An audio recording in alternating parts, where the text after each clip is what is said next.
So hello and welcome to my channel Stocks Fox. तो दोस्तों, thumbnail देख के तो समझ ही गए होंगे कि टॉपिक आज का क्या है। टॉपिक एक नहीं, आज दो टॉपिक है। मेजर फोकस हमारा जो रेट कट हुआ, मतलब ये जो जीएसटी स्लैब्स चेंज हुए हैं अभी, जो 15 अगस्त को हमारे प्राइम मिनिस्टर ने अनाउंस किया था लाल किले से कि एक जीएसटी का स्लैब को हम सिंप्लीफाई करना चाहते हैं। तो इसलिए उस चीज का एक प्रोसेस हम स्लैब कम कर देंगे। तो यहाँ पे पीएम सर ने जो बोला था, उन्होंने दो ही स्लैब की बात की थी, 5% और 18%। यहाँ पे एक और स्लैब है जो होता है 40% का। ये 40% का स्लैब क्या है? तो चलिए सीधे टॉपिक पे हम आते हैं। वैसे तो टॉपिक पे आ ही चुके हैं, क्योंकि आज बहुत बड़ा वीडियो मैं बनाने नहीं चाहता, बहुत नॉर्मल वीडियो ही बनाऊंगा आज। तो हम टॉपिक पे बात करते हैं। तो देखिए, सबसे पहले हम देखते हैं कि कौन से स्लैब में क्या आ सकता है। अभी भी कुछ फाइनल नहीं है, ये एक जस्ट स्टडी है। मैंने ये वर्ड में आज पूरा कॉपी कर लिया है कि ताकि क्या होगा कि मैं खुद सर्च रिसर्च करूंगा, उसमें आपका टाइम वेस्ट होगा, तो सीधा हम मुद्दे की बात करेंगे यहाँ पे। जैसे आप, सबसे पहली बात है, एग्जेम्प्टेड में क्या है। सीधी सी बात है, हमारे देश में एग्रीकल्चर और डेयरी प्रोडक्ट्स एग्जेम्प्टेड है। तो essential items like fresh fruits, vegetables, milk, health care services, ये सब चीजें टैक्स फ्री रहेंगी, जिसमें कोई जीएसटी लगेगा नहीं।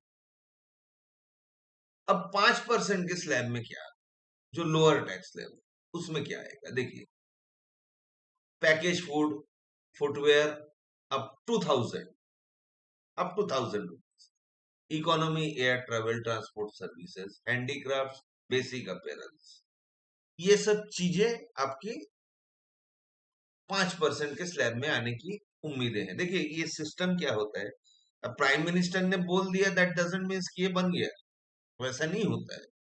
एक जीएसटी काउंसिल नाम की भी चीज है। अब वो लोग डिसाइड करेंगे वो चीजों को, और पूरी तरह से एक स्ट्रक्चर में देंगे, तब जाके वो चीज मार्केट में आएगा, फाइनल अनाउंसमेंट होगा। इसीलिए दिवाली तक बोला कि दिवाली का गिफ्ट रहेगा। तो दिवाली तक ये जीएसटी काउंसिल पूरी चीजों को स्टडी कर लेंगे कि इसमें क्या हो सकता है क्या नहीं। अब जो है, यहाँ पे एक 12% का था, 12% का स्लैब था। उसमें क्या था, देखिए, हम पहले देखेंगे कि इसमें क्या था। अब देखिए, 12% में क्या था? Process dry fruit, juices, confectionery, textile, restaurant services, non AC, ये सब 12% में था। अब उम्मीद ये है कि ये जो 12% वाला चीज है, ये शिफ्ट हो जाएगा कहाँ? ये शिफ्ट हो जाएगा आपका, ये ऊपर, ये चीज ऊपर शिफ्ट हो जाएगा। कहाँ पे? 5% वाले स्लैब में, ये 5% वाले स्लैब में शिफ्ट हो जाएगा।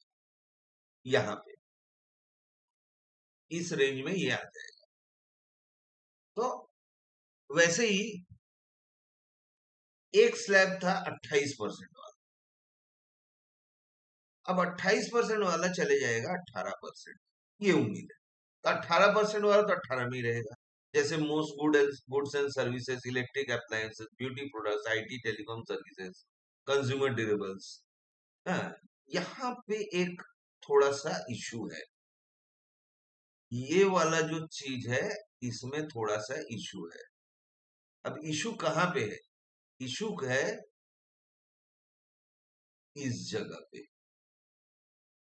लेकिन कुछ चीजें जो थी यहाँ पे, वो चीजें जो थी 28% से, जैसे कुछ गाड़ियां थी जो ऑटोमोबाइल्स जो हैं, वो यहाँ से शिफ्ट हो जाएंगी यहाँ पे 18 में, हाई एंड इलेक्ट्रॉनिक्स प्रोडक्ट वो भी 18 में शिफ्ट होते हैं। लेकिन ये टोबैको प्रोडक्ट्स, लग्जरी होटल्स भी एक बार हम पकड़ सकते हैं, टोबैको प्रोडक्ट्स। अब ऑटोमोबाइल में भी एक कैटेगरी है, जैसे आप देखेंगे कि जैसे ये न्यूज आया था, अब ध्यान दीजिएगा, सभी ऑलमोस्ट सभी कंपनीज स्टॉक्स भागे हैं।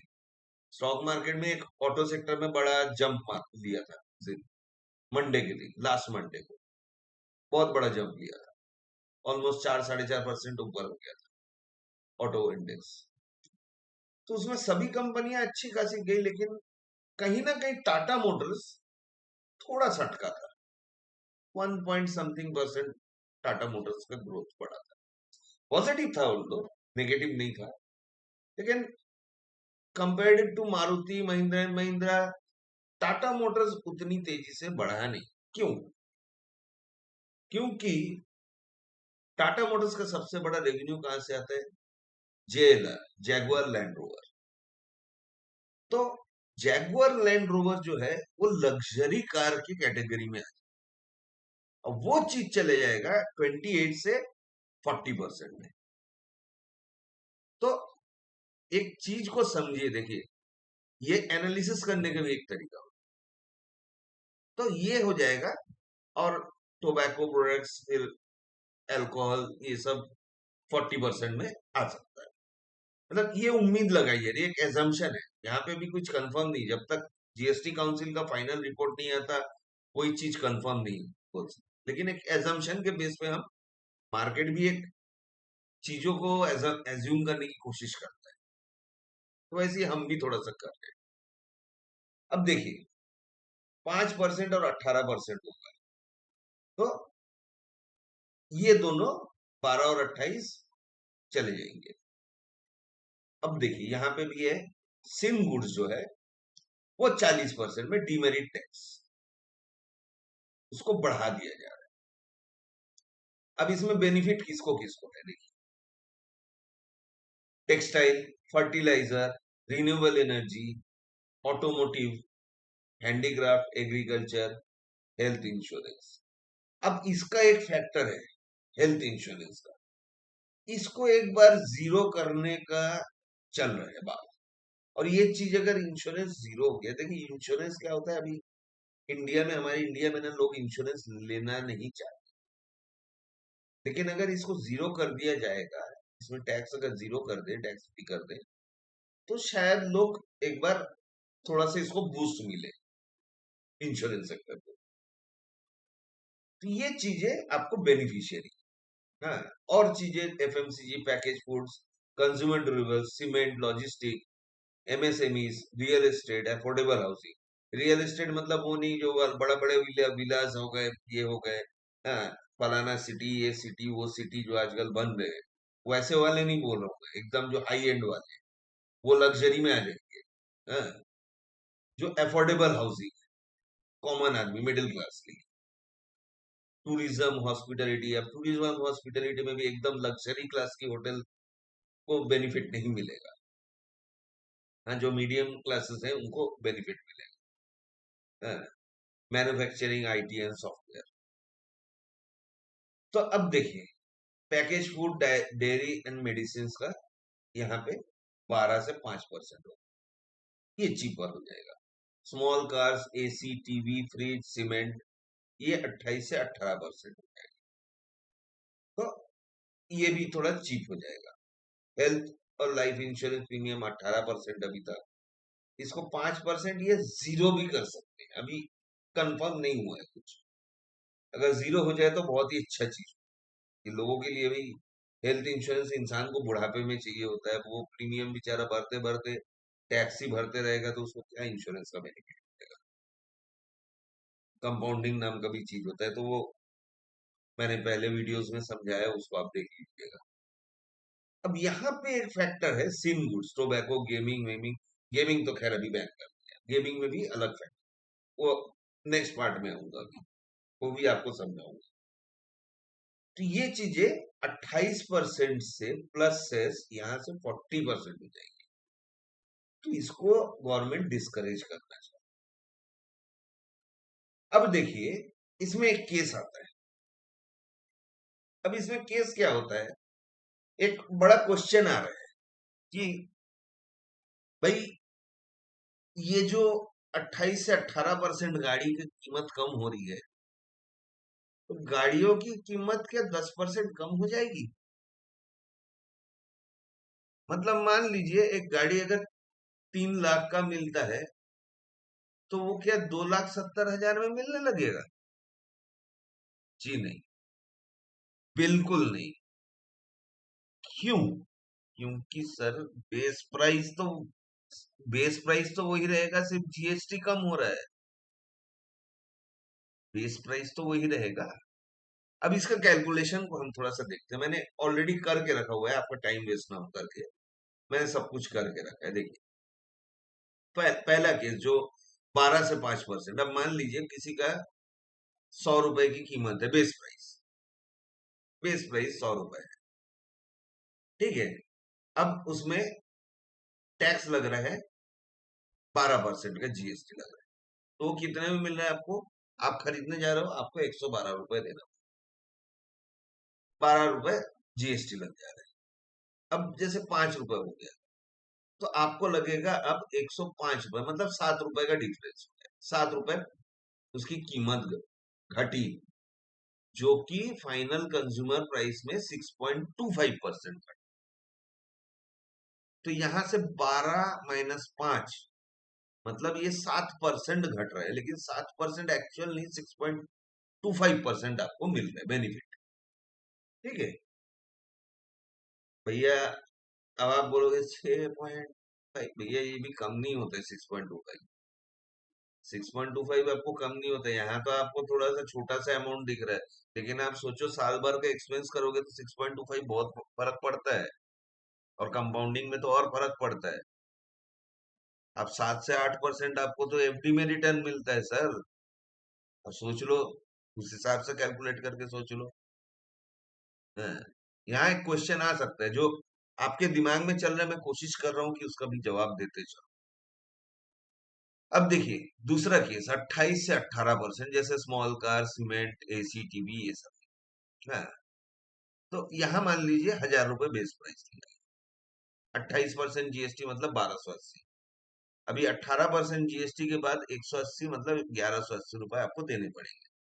फर्क कितना? 100 रुपए का, मतलब 7.8%, 10% नहीं हुआ। अब यहाँ केस 3, इंश्योरेंस प्रीमियम 18 से 5%, ये जीरो हो गया तो फिर तो छोड़ ही दीजिए। लेकिन 5% अगर मान के चल रहे हैं कि अगर मान लीजिए गवर्नमेंट का मूड नहीं है, अभी जीरो नहीं करेंगे भाई, हमको कुछ तो देना पड़ेगा भाई आप। हाँ, ठीक है भैया, कम कर रहे हो वही, माई बाप, वही सही है आपके लिए। हम्म, ले लो। अब आप सरकार हो, आप बोलोगे तो हम तो मना नहीं कर सकते। खैर, तो मान लीजिए आपको 50,000 का प्रीमियम पड़ता था, 18% जीएसटी के बाद में आपको 59,000 पड़ता था, 59,000। अब 5% होगा तो 2,500 का जीएसटी लगेगा, मतलब 52,500, 6,500 का डिफरेंस। यहाँ आपको 11% चीपर हो, तो 18 में से 5 गया, माइनस करेंगे 13% आता है, लेकिन यहाँ 11% ही आपको बेनिफिट मिल रहा है, क्योंकि प्रीमियम का प्राइस वही है। अब एक और फैक्टर है, ये वाला बढ़ने वाला, same goods, tobacco, online gaming, alcohol वगैरह, ये मान लीजिए 200 का प्राइस। अब करंट जीएसटी है 28%, हाँ, 56 रुपए लग के 256 रुपए पड़ रहा है। ये 40% हो जाएगा तो 80 रुपए लगेगा, मतलब ये कुल मिला के 9.3% एक्सपेंसिव हो रहा है, सस्ता नहीं बढ़ रहा है, ठीक है। तो भाई सिगरेट, दारू बढ़ने वाले हैं साहब। और ऑनलाइन गेमिंग तो छोड़ ही दो, इसकी तो कहानी हो गई है। वो बहुत अच्छा हुआ है, मैं तो ये स्टेप को वेलकम कर, बहुत वेलकम कर, क्योंकि बहुतों का घर बर्बाद कर दिया इसने। इस ऑनलाइन गेमिंग ने ना, ये ड्रीम इलेवन में टीम बनाओ, ये बनाओ, वो बनाओ। मैं नाम नहीं लेना चाहता था, लेकिन भाई अब वो कोई स्ट्राइक मार देगा करके मैं नाम वाम नहीं लेना चाहता, लेकिन चलो अब मुंह से निकल गया तो कोई बात नहीं, मारेगा तो मारेगा, कोई दुख नहीं मुझे। जो हकीकत है वो मैं बोलूं। अब देखिए इसका फायदा कैसे हो, इसका फायदा कंपनीज को कैसे हो? देखिए, जीएसटी कम होगा, कंज्यूमर के प्राइस कम होंगे, प्राइस कम होगा, डिमांड बढ़ेगा, वॉल्यूम ग्रोथ। भाई डिमांड बढ़ेगा, वॉल्यूम ग्रोथ कैसे होगा? डिमांड बढ़ेगा तो भैया और ज्यादा माल सप्लाई करो। अब डिमांड बढ़ा तो कैपेसिटी यूटिलाइजेशन बेटर होगा। भाई एक जो उनका कैपेसिटी यूटिलाइज होता है वो बेटर यूटिलाइज कर पाएंगे कि भाई और एम्प्लॉयमेंट मिल सकता है लोगों को, भाई हमको और माल बनाना है, लोग और माल खरीद रहे हैं। इससे फर्क कैसे? देखिए इकोनॉमी पूरा कैसे चलता है। जीएसटी कट हुआ, टैक्स कट हुआ है, लोगों का माल सस्ता हुआ, लोग और चीजों को खरीदना चाहेंगे। जैसे ही और चीजों को खरीदना चाहेंगे, एक कंपनी है सपोज, कंपनी के पास, कंपनी देख रही भैया मेरा माल और बिक रहा है, और बनाना पड़ेगा, और बनाना पड़ेगा, वॉल्यूम बढ़ाओ, वॉल्यूम बढ़ाओ। वॉल्यूम बढ़ाने के लिए क्या चाहिए? लोग चाहिए भैया मुझे, और लोग चाहिए, लोग दो, एम्प्लॉयमेंट भी बढ़ेगा। बहुत जगह फर्क पड़ता है, एम्प्लॉयमेंट बढ़ेगा, लोग आएंगे। हाँ, तो कैपेसिटी यूटिलाइजेशन, अब बेटर यूटिलाइजेशन होगा जब लोग आएंगे भी, लोग ये करेंगे, जब चीजें लगातार उनका बिकना चालू हो जाएगा, तो हो सकता है वो आगे चल के चीजों की प्राइस कम भी कर दें। भाई हमारा माल तगड़े से बिक रहा है, तो भाई ठीक है, और प्राइस कम कर दो, थोड़ा बहुत कम कर दो ताकि और बिके। हाँ, उनको तो प्रॉफिट, उनको तो प्रॉफिट बढ़ रहे हैं। जब प्रॉफिट बढ़ रहे हैं तो हो सकता है वो थोड़ा सा और कम कर रहे हैं। हायर प्रॉफिट मार्जिन जब मिलने लग जाए तो फिर प्राइस कम कर दे। हाँ, अब उससे क्या होगा? कंपनीज की रिपोर्ट्स अच्छी आएंगी, रिपोर्ट्स अच्छी आएंगी तो स्टॉक प्राइस रॉकेट। समझ रहे हैं? उतना बड़ा रॉकेट भी नहीं होगा। खैर, ये तो हो गया पॉजिटिव खेल। ठीक है, अब क्या होगा देखिए। अब सबसे बड़ा दिक्कत, ये दिक्कत, अब भाई हर चीज तो आपको एकदम थाली में परोस के नहीं मिलेगी ना। यहाँ दिक्कत क्या आएगा? अब मान लीजिए, अब ये तो चीज पूरा इंडिया जान गया कि भैया जीएसटी कम होने वाला है, गाड़ियों की कीमत कम होने वाली है। अब मैं अगर आपको कहूं कि साहब दिवाली में तो गाड़ी की रेट कम होने वाली है, क्या आप अभी गाड़ी लेना पसंद करेंगे? आप बोलेंगे बिल्कुल नहीं। ये रेट कम, मेरे को पैसा काट रहा है क्या? रेट कम होगा मैं तब लूंगा, अभी क्यों लूंगा मैं गाड़ी? मैं तब लूंगा ना जब रेट कम हो जाएगा। अब ये चीज सोचिए, ये जो डीलर गाड़ी खरीद के बैठे हैं आपको बेचने के लिए, क्या करेंगे? बड़ा सवाल है ना। क्या करेंगे? बड़ा सवाल है। अब देखिए, वही कहानी बता रहे हैं, अभी कंज्यूमर बिहेवियर कैसा हो, सब पोस्टपोन कर देंगे। एसी, टीवी, सीमेंट, इंश्योरेंस, ये जब गिरेगा तो हम कम में लेंगे ना। हाँ, जैसे कोई अगर, भाई ये सब चीजें प्रॉब्लम है। अब इसका इम्पैक्ट कैसे हो? देखिए, ये एफएमसीजी वगैरह में तो भाई ये तो खाना आपको चाहिए, बिस्किट चाहिए, चिप्स चाहिए, ये सब तो आपको रोज चाहिए, ये तो आपको चाहिए ही। तो इसमें बहुत ज्यादा इम्पैक्ट नहीं आएगा। असर पड़ेगा ये सब चीजों, जो बड़ी चीजें हैं, गाड़ी, एसी, टीवी, सीमेंट, इंश्योरेंस, ये सब चीजों में थोड़ा फर्क। लेकिन ये फर्क शॉर्ट टर्म रहेगा साहब। थोड़ा कुछ दिनों के लिए सेल अभी डिप होगा, अभी जैसे, हाँ, तो स्टॉक्स में थोड़ी सी करेक्शन या वोलेटिलिटी ऊपर नीचे होगा थोड़ा बहुत, शॉर्ट टर्म में, शॉर्ट टर्म के लिए। लेकिन मीडियम और लॉन्ग टर्म में इसका प्रोस्पेक्ट बहुत नहीं। वही चीज बता रहे हैं। अब एफएमसीजी में उतना फर्क नहीं पड़ेगा। अब वहीं पे सिम वुड में क्या होगा, लोग हो सकता है भैया कुछ लोग पहले से थोड़ा सा स्टॉक रख लेते हैं, कोई अच्छा पीने वाला इंसान है, शराब वराब सिगरेट विगरेट पीने वाला इंसान भी है, थोड़ा स्टॉक रख लेते हैं, बाद में रेट बढ़ती है। लेकिन आप रखोगे भी तो कितना रखोगे? सवाल तो ये तो परमानेंट है, ये तो ऐसा नहीं कि भैया 2 महीने के लिए बढ़ रहा है तो स्टॉक रख, परमानेंट है। तो ये प्रॉब्लम अभी कंज्यूमर बिहेवियर में दिखेगा। ठीक है, तो ये जब मीडियम, अब देखिए, जब चीजें, अभी ये 2-3 महीने का खेल है ये। अब मान लो जैसे रेट डाउन हुए तो डिमांड बढ़ना चालू होगा। अब ये थोड़ा सा लॉस हो सकता है, कंपनी ले या किसी तरह से इसको मैनेज करे। अब कैसे करेगा आगे हम अभी थोड़ी देर में देखेंगे इस चीज को, क्या क्या स्ट्रेटेजी ले सकता है कंपनी, उन चीजों पे भी हम बात करें। हम थोड़ा सा ऑटो सेक्टर, क्योंकि ऑटो सेक्टर सबसे ज्यादा उम्मीद में है, तो ऑटो सेक्टर को थोड़ा फोकस में रख के बात करेंगे अभी। बाकी सेक्टर्स को अभी थोड़ा सा फोकस से हटा देते हैं, क्योंकि उसमें बहुत ज्यादा फर्क नहीं पड़ेगा। जो पढ़ना है मेजर ऑटो सेक्टर में ही पढ़ना है। अब देखो, मार्केट ने अच्छा रिएक्शन दिया है, मार्केट ने सब कुछ अच्छा दिया, अनाउंसमेंट आया, सब रेट भी, आपने मंडे को मार्केट देखा।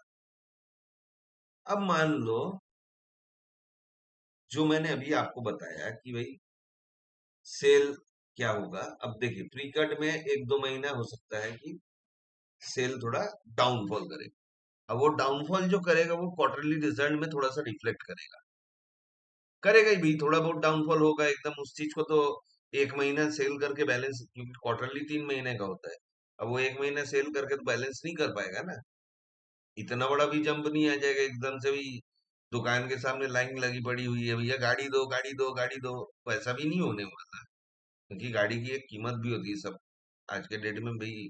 ठीक है, बहुत सारी इंस्टॉलमेंट्स वगैरह स्कीम वगैरह हो गई है, लेकिन फिर भी भैया हर आदमी के बस का नहीं है अभी भी इंडिया में। ऐसा नहीं कि भैया चलो आज मूड है नया गाड़ी ले लेते हैं, वैसा नहीं होता। हाँ, इंडिया में वो कल्चर अभी नहीं है। तो इसको कैसे मैनेज कर सकता है ऑटो कंपनी? देखिए, सबसे पहले एक इन्वेंट्री मैनेजमेंट कर सकता है, जो मतलब प्रोडक्शन और डीलर को जो अभी गाड़ियां सप्लाई कम कर दे, भाई ज्यादा ये आप रखो मत, क्योंकि अभी डिमांड थोड़ा सा डाउन होने वाला है अभी। हाँ, क्योंकि दिवाली में जब रेट डाउन होगा तभी आएगा। तो ये एक इन्वेंट्री मैनेजमेंट कर सकता है। कुछ इंसेंटिव, कस्टमर इंसेंटिव, जैसे कोई स्कीम, ये दिवाली बोनस, अरे गणपति जी आ रहे हैं, गणपति पर ऑफर चला लगा दो। हाँ, अभी इंडिपेंडेंस डे ऑफर लगा दो। हाँ, तो नवरात्रि आ रहे हैं ऑफर लगा दो, तो ऐसे भी चलता है ये सब तो ऑफर। तो ऐसा कुछ फ्री इंश्योरेंस, इंश्योरेंस फ्री कर दिए, कुछ एक्सचेंज बोनस, कुछ भी ऑफर देके कर सकते हैं इसको बैलेंस। वही, जो पड़ी हुई है उसको तो खरीद तो लो कम से कम। हाँ, कम से कम कुछ तो मेरा लॉस मिनिमाइज हो। अब थोड़ा बहुत हो सकता है कई कंपनीज थोड़ा लॉस ले भी ले, जो जीएसटी डिफरेंस का लॉस है उसको ले भी ले। कुछ कम्युनिकेशन भाई ज्यादा मैसेज ना फॉरवर्ड करो, ये ना करो, इस टाइप से भी चलेगा। थोड़ा ईएमआई स्कीम या जो एनबीएफसी वगैरह हैं उनसे कोई टाई अप वगैरह कर लिए। हाँ, कि भैया थोड़ा आप लोग भी ईएमआई स्कीम, ये स्कीम वो स्कीम दे दो। तो बेसिकली ये सब चीजें करके वो मैनेज करने का कोशिश करेंगे, लेकिन ये पेन सिर्फ शॉर्ट टर्म है, लॉन्ग टर्म में इसका गेन है, मीडियम टर्म में भी गेन है, लॉन्ग टर्म में भी गेन। ठीक है, क्योंकि एक बार जीएसटी अगर कट हो जाएगा ना, डिमांड अपने आप धीरे धीरे बढ़ना चालू हो जाएगा, तब सेल ऑटोमेटिकली ग्रो होगा। बस ये अभी थोड़े से टाइम का, एक किसी भी चीज को शिफ्ट करेंगे तो एक थोड़ा तो पेन आता ही है। ठीक है, अब इसमें एक चीज क्या कर सकता है ऑटो कंपनी, और शायद वो करेगा, क्योंकि एकदम से प्राइस स्लैश करना भी बड़ा मुश्किल काम है गाड़ियों हाँ, इंडिया में क्या होता है, चीजें बढ़ जाती हैं जो ना, वो कम होना बड़ा मुश्किल काम है। तो कुछ कंपनी क्या करेंगी, मुझे तो लगता है बहुत सी कंपनी, खासकर ये छोटी गाड़ियों में शायद, जैसे मारुति की कार है, छोटी गाड़ियां, मारुति सबसे ज्यादा छोटी गाड़ियां बेचती है, तो ये छोटी गाड़ियों में ज्यादा क्या होगा, जो आपको स्टॉक मार्केट के पॉइंट ऑफ व्यू से भी सोचने पे मजबूर करेगा। लोग क्या करेंगे, इन लोग, हो सकता है कि जो हाई एंड में गाड़ियों में जो फीचर्स मिलते थे ना, जैसे सब में एयर बैग कंपलसरी रहेगा, कुछ म्यूजिक सिस्टम्स लगा दिए, कुछ एसी के बेनिफिट्स, हाई पावर एसी लगा दिए, जैसे छोटी गाड़ियों में क्या रहता है, सिर्फ सामने ही दो वेंट रहते हैं एसी के, पीछे भी लगा दिया दो वेंट, भाई जाने दो। तो जो एलईडी लाइट सामने एकदम डिजाइनर टाइप का दिखता है। एक गाड़ियां क्या होती है, लोग लुक देख के लेते हैं आजकल, ये फ्रंट एंड लुक अच्छा होना चाहिए, तो वो लुक वगैरह जो होता है, स्टिकर्स विकर्स, ये सब चीजें जो होती है, उसको टॉप मॉडल्स के हिसाब से ही छोटी मॉडल में भी दे दे। हाँ, कुछ कुछ मतलब पूरे फीचर्स नहीं, नहीं तो टॉप मॉडल और छोटी मॉडल में भी डिफरेंस क्या रहेगा, कुछ फीचर्स को यहाँ से शिफ्ट कर देंगे। अब उससे क्या होगा, उससे, अब आप पूछेंगे भैया इसमें स्टॉक मार्केट कहाँ से आ गया, आ रहा है, आ रहा हूँ। देखिए, इसमें कहाँ से आया, ये जो एयर बैग है, ये आप क्या सोच रहे हैं, मारुति कंपनी बनाती है? ये जो एसी है गाड़ी में, ये क्या महिंद्रा एंड महिंद्रा बनाती है? तो कौन बनाता है साहब, ऑटो एंसिलरीज, उनकी भी सेल बढ़ेगी, जिन पे बहुत कम लोगों का ध्यान जाता है। अब गाड़ी का रेट कट हुआ ना स्टॉक मार्केट में, सब भागना चालू कर देते हैं, भैया Mahindra and Mahindra, Tata Motors, Maruti. Auto ancillaries को कौन देखेगा भैया, उनसे भी तो चीजें लेंगे। जब जब गाड़ियों की डिमांड बढ़ेगी, जब गाड़ियां ज्यादा बिकेंगी, तो नेचुरल सा बात है ना, गाड़ी में लगने वाला एसी, लगने वाला चक्का, लगने वाला क्या बोलते हैं, एलईडी लाइट्स, ये सब चीजें भी तो बढ़ेंगी, उनका भी तो डिमांड बढ़ेगा ऑटो एंसिलरीज का। तो चलिए हम आज थोड़ा सा देखते हैं कि ऑटो एंसिलरीज में क्या क्या, कौन क्या क्या बनाता है। एक आइडिया मैं दे रहा हूँ आपको, बस कोई रिकमेंडेशन नहीं है मेरा इसमें, जस्ट एक आइडिया दे रहा हूँ कौन सी कंपनी क्या बनाती है। देखिए, headlamps, tail lamps, LED lighting कौन बनाती है, Lumax industries, Varroc engineering, Uno Minda, Fiem industries, ये बनाती है। इंफोटेनमेंट सिस्टम मतलब आपका टच स्क्रीन हो गया, ऑडियो, नेविगेशन, कनेक्टिविटी, ये सब जो चीजें, Uno India, Motherson Sumi. AC, HVAC compressor cooling units, Subros India limited. Airbags कौन बनाती है, ABS, electronic stability, ADS sensors, ये बनाती है Bosch India, ZF, Wabco India, Minda corporation. हाँ, ये भी यूनो इंडिया का ही पार्ट है, मिंडा कॉर्पोरेशन इसी का पार्ट है। हाँ, फिर इंस्ट्रूमेंटल क्लस्टर जैसे स्पीडोमीटर, डिजिटल डिस्प्ले, टेलीमेटिक्स, इसमें सबसे बड़ा नाम चलता है प्रीकॉल लिमिटेड का, यूनोमिंडा भी बनाती है, लेकिन नाम चलता है प्रीकॉल का। आप देखेंगे, देखे होंगे बहुत सी गाड़ियों में, तो जो सामने में जो मीटर लगे रहते हैं ना, दो ठो, है, एक स्पीडोमीटर, एक और मीटर लगे रहता है, उसमें दोनों में आप देखेंगे नाम कई बार लिखा रहता है प्रीकॉल करके। हाँ, लोग सोचते हैं होगा कुछ, प्रीकॉल क्या मतलब, हमको क्या करना, कंपनी का नाम। Interior TRIMS, dashboard, cockpit modules, ये सब जो है, ये मदरसन सुमो बना। Seats, comfort, foam seat system, interior जो हरिता सीटिंग सिस्टम्स, ये भी यूनोमिंडा ग्रुप की है, मदरसन सुमी। हाँ, mirrors, exterior interior, smart mirror, vision system, जो आजकल स्मार्ट मिरर आ रहे हैं, वो कैमरा आ जाता है ना, वो पीछे दिखने लग जाता है, वो जो होता है, वो सब चीजें जो है ना, मदरसन सुमी, शानदार टेक्नोलॉजी, ये सब लिस्टेड कंपनीज है। लेकिन भैया एक चीज मैं बता दूंगा, फंडामेंटल देख के ही इन्वेस्ट करना है, ऐसा नहीं कि मैं जो आपको दिखा रहा हूँ आप सब कंपनी खोज खोज के डालने लगते हैं पैसा, वैसा मत करना। गलती से भी बिना फंडामेंटल टेक्निकल देखे कुछ मत करना। या तो नहीं समझ में आता भैया, फाइनेंशियल एडवाइजर से बात कर लो। Keyless entry security system, telematics, Minda corporation, control switches, horn sensors, Minda, suspension and comfort ride parts, Endurance technology, Jamna auto, braking system, pad lining, ABS module, Bosch India, Sundaram brake lining, ZF Wabco India.